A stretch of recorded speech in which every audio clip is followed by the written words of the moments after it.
All right, and we are live with our friends from J.K. Williams Distilling. It is Andy Faris and Jeff. How you guys doing? We're doing great. Thank you for having us, Tom.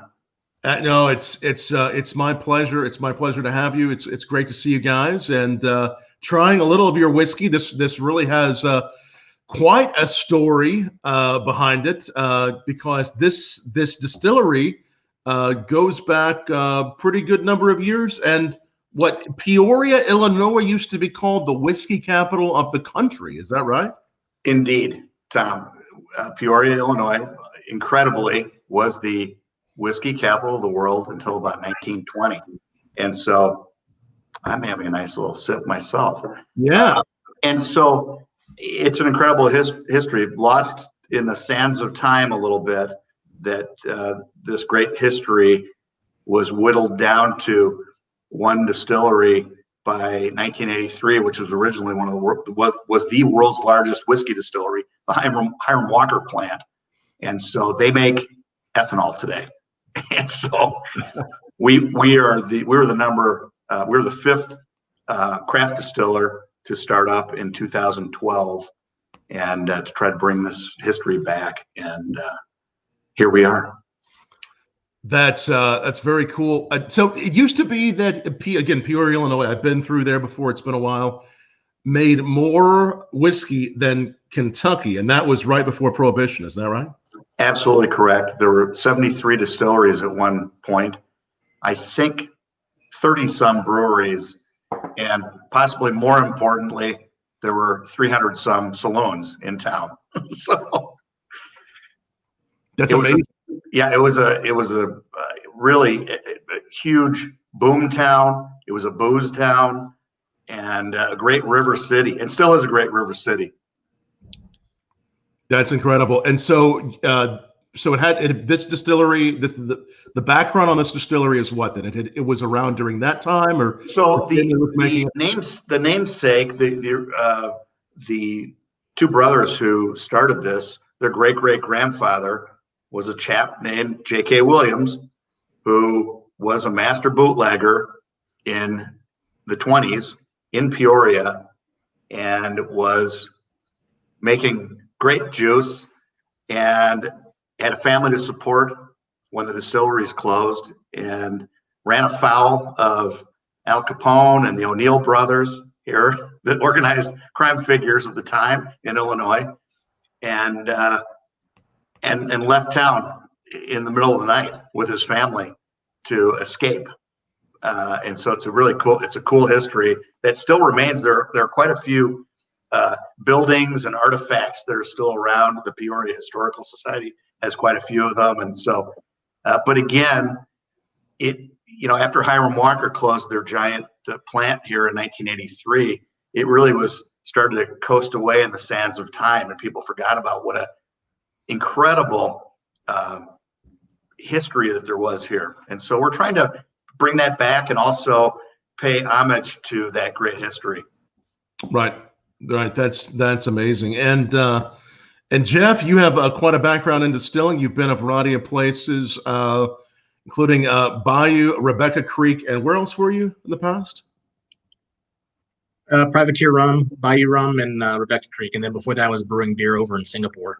So you have quite a background. You've jumped on board here not too long ago as the master distiller. Of course, what I'm tasting today was laid down 4 years ago. Amazing stuff. Both of these are really good. The bourbon, the rye. What are the plans for current and for the future of the whiskey and the spirits at J.K. Distilling? Well, we've got some existing inventory that we're going to continue to harvest in the coming couple of years. We'll be expanding our operation to include gin, vodka, and of course, with Jeff's background in rum, we'll be bringing on some rum as well. Yeah. But really, I think the foundational cornerstone of this business is our bourbon. Yes. And our rye. And so we're very proud of these. Very nice. we will continue. These are 100-year-old recipes that were handed down from the original J.K. Williams, and so we don't plan on changing anything there. We think they've turned out wonderfully, and so we plan on continuing that, and then adding some innovations. And I can let Jeff talk about that a little bit. Yeah, so I think one of the good things that we have is we just ordered a new 1,000-gallon still. Should be here in about 4 to 6 months. But we also have a 60-gallon still and a 120-gallon still. So we'll be using those to move forward with the innovation side. I'm a big single malt fan, so we'll probably be doing a little bit of single malt, as well as playing around with the bourbons and making different recipes and things along those lines to see what else we can make. See what else. And probably bring up this. Sorry, Jeff. We were talking about some secondary finishes as well that I think we really want to try. Yes. Yeah. Or maybe some double oak. Absolutely. Yeah, double oak. We'll get some different types of barrels and. Very nice. Very nice. And like I said, I'm really enjoying that both the bourbon and the rye that we have in front of us are 4 years old. Where can people find these? And what are they called? They're called the Zephyr and the, is it? What are they? Yeah, we've got Gold Zephyr, straight bourbon whiskey, and the Stormy River high rye whiskey. And so the Gold Zephyr is 80% corn, 10% wheat, 10% barley.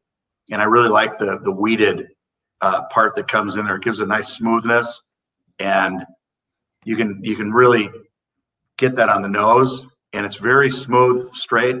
And I've been drinking this in the Glencairn tasters, and it's beautiful. It's a really unique bourbon too. It has that good solid bourbon flavor. But I think there must be quite a bit about terroir, grain, how it's made in Peoria. What do you think? I mean, I guess it's hard to really say what defines an Illinois whiskey. Is there anything about whiskey that's been made in the past that you all are going to be making that really makes it a signature Peoria whiskey? I think there's something really interesting here about the Peoria as a location, as the old whiskey capital of the world. It was very simple. Huge river town, a huge amount of corn locally, grains, everything locally sourced. And at the time, I'm not sure that I want to swim in the Illinois River today, but at the time, at the turn of the last century, the Illinois River they were carving ice out of there. This was a very clean source of water. But we also have a renowned aquifer right underneath Peoria called the San Cody Aquifer that is renowned as being some of the clearest water in the country. And so, we're drawing on the same elements. And Jeff was just out in the cornfields yesterday morning, and so we're currently sourcing corn. And Jeff, what else are we looking at?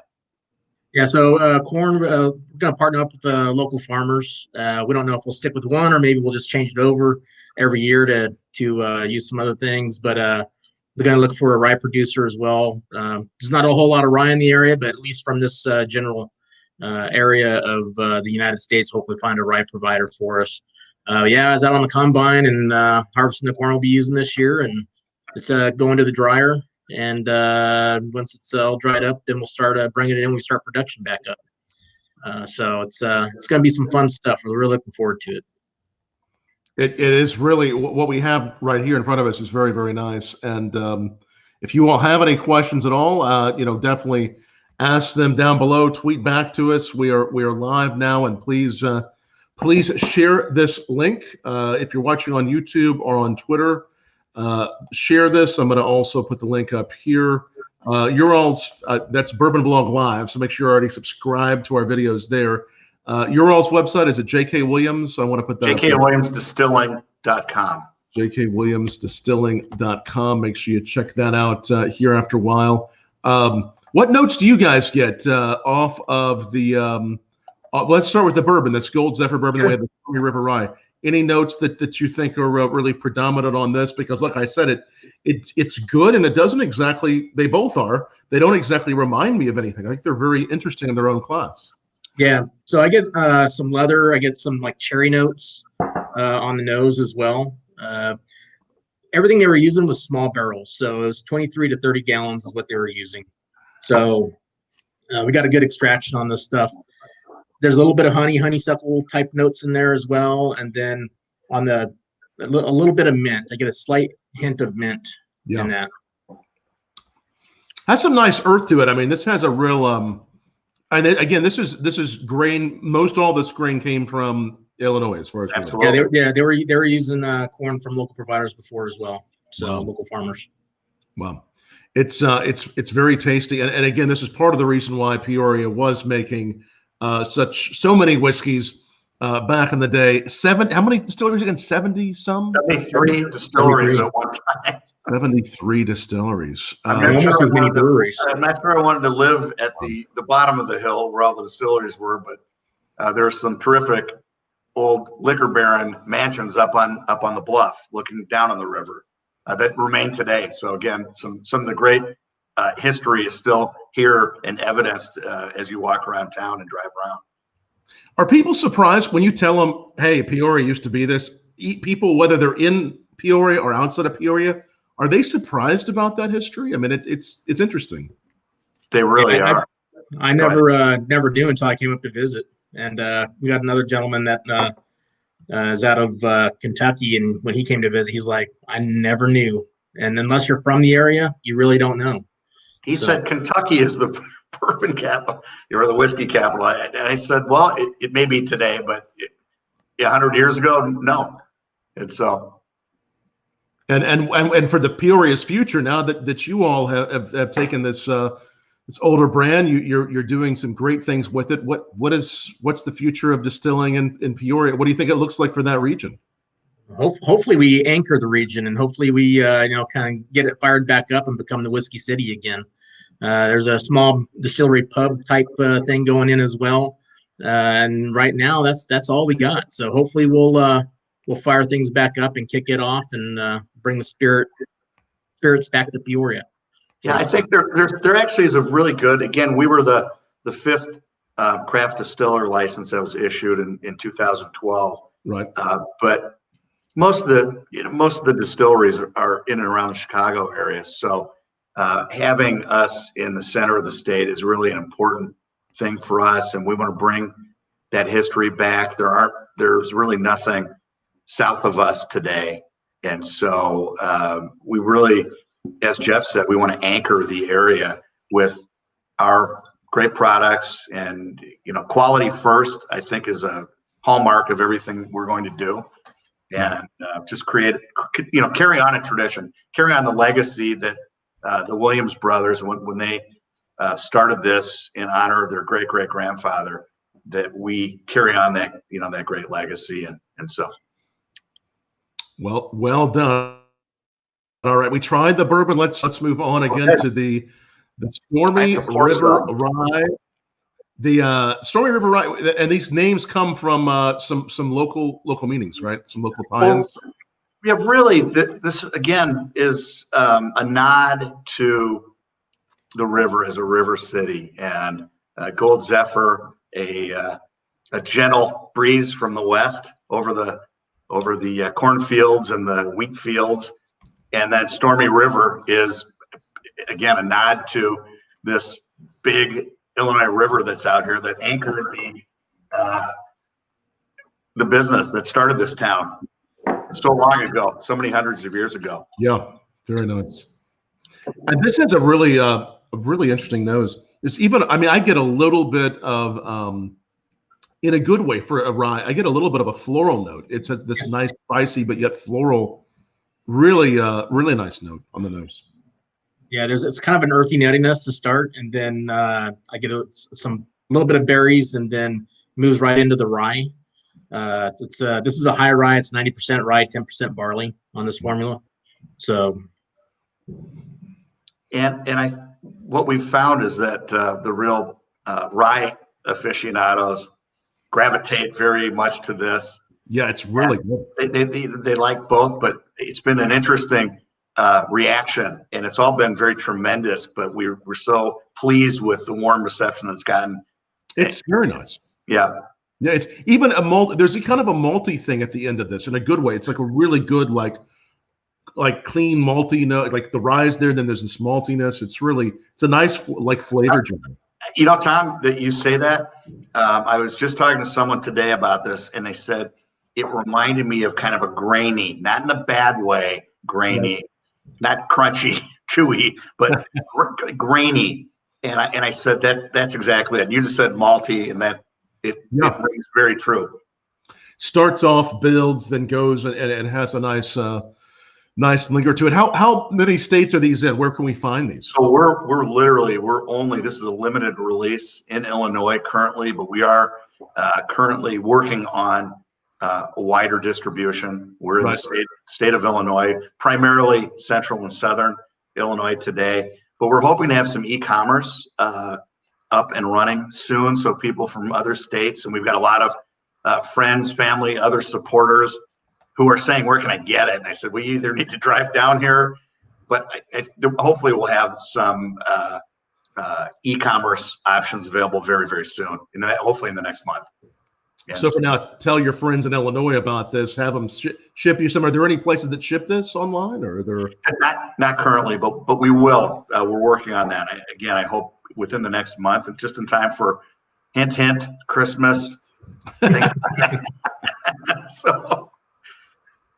Yeah, a lot of fans already. We see Nico Nelson saying, yes, Golden Zephyr is fantastic. And then someone else, Nico also said, my Kentucky friends had no idea. So there's a lot of Kentuckians that might be surprised to hear this claim to fame Peoria has. But to me, it's really fun to look back. There's so much that we don't all know about what existed before Prohibition. There were so many towns that had so many other distilleries, and they say at least 5,000 plus distilleries across the country, and now we're finally getting back up to that number. And you guys are doing it in a very special way for your town. I think it's really amazing. And I think, Tom, what's interesting to point out is, there's a wonderful history here. There's an incredible history in Kentucky and Tennessee.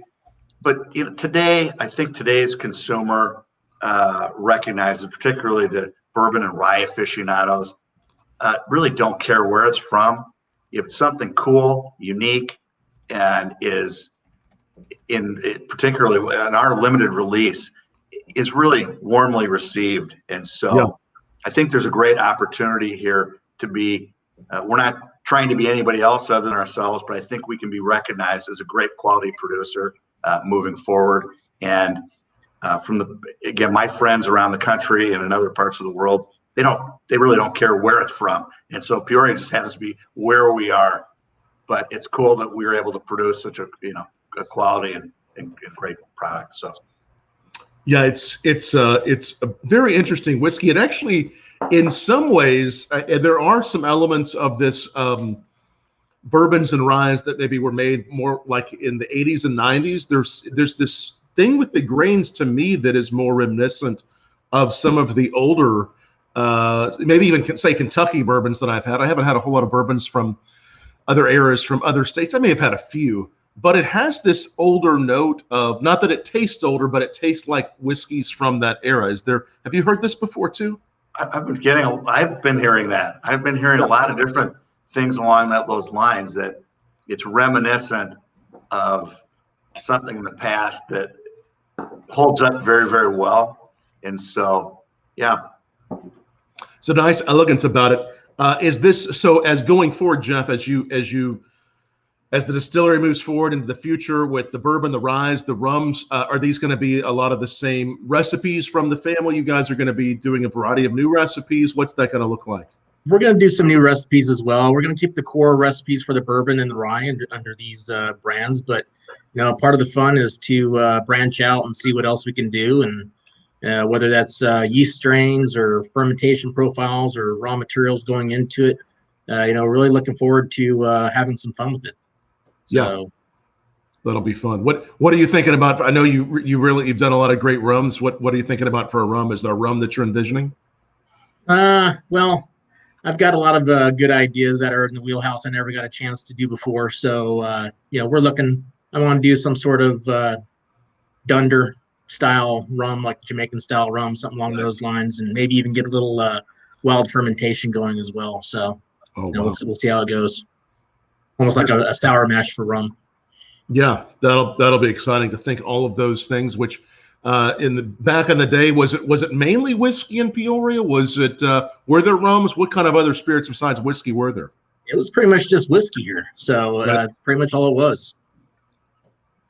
Have you all been able to? I mean, I know there's older bottles from the lineage here, but as far as with those old distilleries, are people still tracking down bottles of those? Are those hard to find, I would imagine? Or there are, and in fact, I don't have it sitting in front of me, but I had a local resident said, "You've got to have this," and it was the 8 millionth barrel from 1973. Wow. Of Hiram Walker's Deluxe, and it was aged 8 years. So it's from 1965, and it's a special gold half pint that is it's amazing. And so people are kind of coming out of the woodwork with interesting things from the past. I then recently got a Canadian Club from 1966. I've had some really interesting, and then someone gave me a Ballantine's from the early 1960s, still sealed. So it's really interesting. I don't really want to open it. It's just, it looks fun to look at. And so there are some old bottles, and I've been contacted by people to say, you folks need to have this. And so that's been pretty cool. That's exciting to hear about. I got to get over to, when things are better, I'm going to come see you guys, because it sounds like Peoria is more of a happening place than I ever realized. I mean, it's like I said, it's been a while. It's been a while since I've been. It really is. It's a great town, and again, you don't know unless you know, and so right. It's incumbent on us to get out there and help not only promote the brand and what we're doing, but also promote the city and the region a little bit. And one may have thought, it's flyover territory in the past, but it isn't. This is a great town. It's a great region. So there's actually quite a bit to do here. Surprisingly, a lot of outdoor stuff. We got a minor league baseball team and hockey and stuff like that. So it's there's a lot to do. So it's hopefully we'll make this another destination for people to come visit. Yeah, part of that process.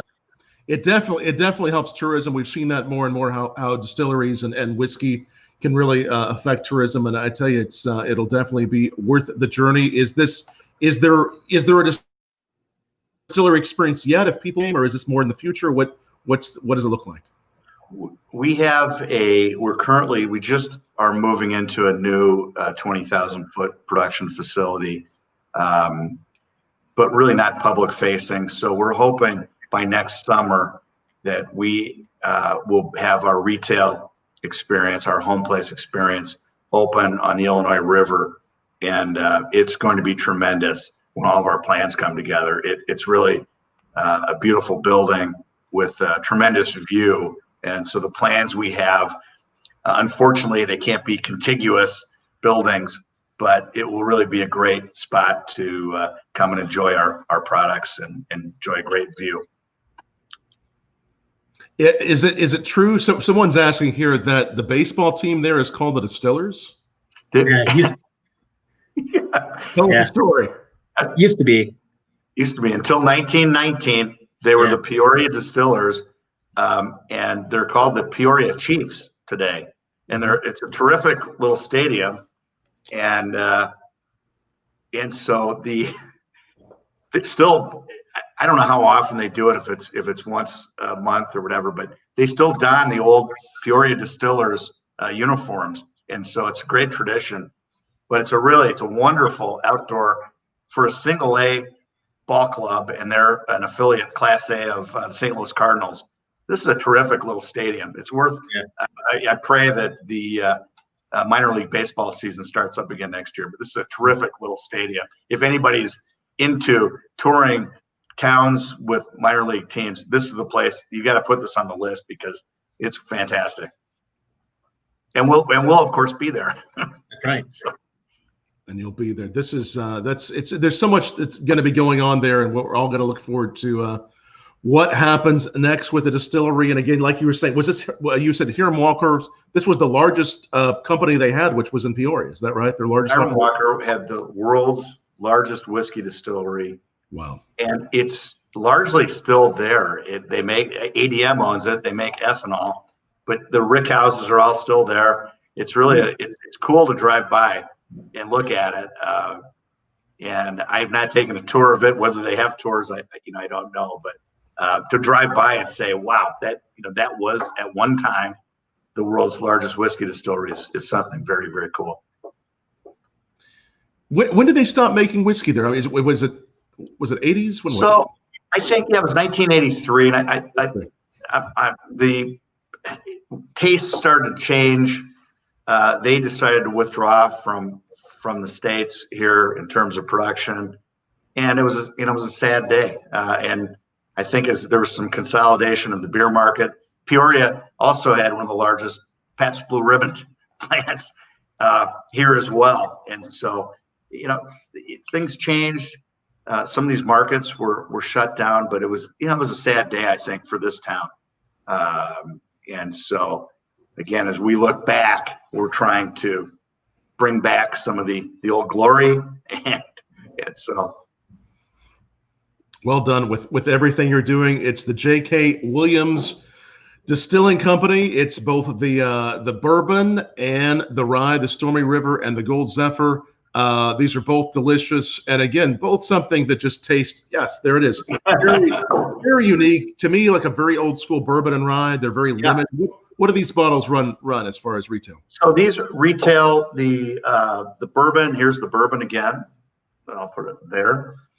That is $59.99, and these are again both very limited releases, and then the Stormy River is $65. Beautiful. And so, and we're only in limited stores here in Central Illinois, and I'm hoping for a wider distribution, which we're working on to get our products out wider, and certainly into the e-commerce space. As you mentioned before, that's really key for us. Right. With all the people we've had ask us, where can I get it? And you're in California. It would be great to be able to point them to an e-commerce site and have it shipped to their door. So I understand there's some history also of bootlegging in this family and this brand. Yeah, so that was the original J.K. Williams was a master bootlegger, and so he was a bootician. Yeah, and the great H.L. Mencken term, bootician. So. Those were strange times, the days of the temperance movement, right? And to read back on the history, and people's taste didn't change; they just went underground. And so when you hear the story of bootlegging and the rise of these gangs and the rise of backyard distilling and bathtub gin and all that, it is really a fascinating story, and how it kept an industry alive, except behind the scenes. And obviously with a bit of a criminal element as well. So it wasn't necessarily a safe business to be in, but it is a fascinating history, and it's part of the fabric of the community here. And certainly in Chicago, we're very close to Chicago. St. Louis is only 2.5 hours away. Chicago's just over 2 hours away. And so all connected by rivers. And so it's very much, there's a very much of a bootleg past. And I'm told by some friends who live on the river bluff on one part of the town, there's still some tunnels that connect underneath the city, and I believe that there are, perhaps this is Al Capone related, but it's a really very, very fascinating when you look back into it. That is the history that's there, and how it all comes together to now bring you the J.K. Williams Distilling Company with their bourbon, their rye. More things coming from you in the future, including the J.K. Williams experience. And just remember, if you do find this in Illinois, it is fairly rare. So if you find a bottle of this, definitely get one. This to me is very, very interesting and unique whiskey. Both of these are exceptional. Really, really nicely done with this. Thank you very much, Tom. Thank you very much for having us. I hope we can expand our footprint so we can get this out to more people. But it has been, as I said, a very, very terrific reception by everyone who's tasted this. So we really appreciate the support as we relaunch our brand. Absolutely. And again, if you want to learn more, jkwilliamsdistilling.com is the place to go. And if for some reason you did join us midstream on the streaming channel that you're watching this on, it will be up permanently where you're watching it. Make sure that you subscribe to the channel you're watching it on, and we will have the audio up probably later tonight on our podcast channel, which is on that link right there. So be sure and subscribe to our podcast. But guys, thank you so much for joining us on BourbonBlog Live. The whiskeys are delicious. I know you got a lot of great things, including rums and other spirits in store for the future. And who knows, someday Peoria, this may be the whiskey capital of the country again. You never know. I say cheers to that, Tom. Yeah. Again, thank you very much for having us.